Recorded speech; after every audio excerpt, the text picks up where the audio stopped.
काय चालू आहे शिक्षण आता? बरं आपलं स्वतःच्या पावर उभं टाकायचं बघायचं रे. वडील किती बेजार व्हायले, आई किती बेजार व्हायले, आपण स्वतःला कळायला पाहिजे. आई वडील हाय तर हाय समजा, पुन्हा गेल्यावर गेलं मग. पुन्हा मग आपण स्वतःचं जीवन जगायची अक्कल पाहिजेत ना माणसाला, ज्ञान पाहिजेत ना. 2 रुपये कमवायचे मग काय नुसत्या म्हशीच राखायच्या मग काय उपयोग आहे? आत्ताच आपण आपली प्रगती करून घ्यायची. आता दादूचं पैशाचं झालं कल्याण, तिचं काही नाही हा बघायचं ते झालं तिकडे मस्त झालं का. परश्या मला वाटलं करतो का नाही करतो, मला गॅरंटीच नव्हती.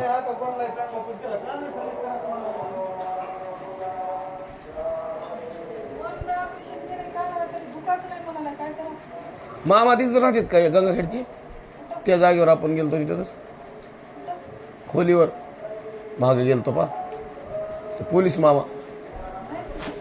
आता कुठं राहते?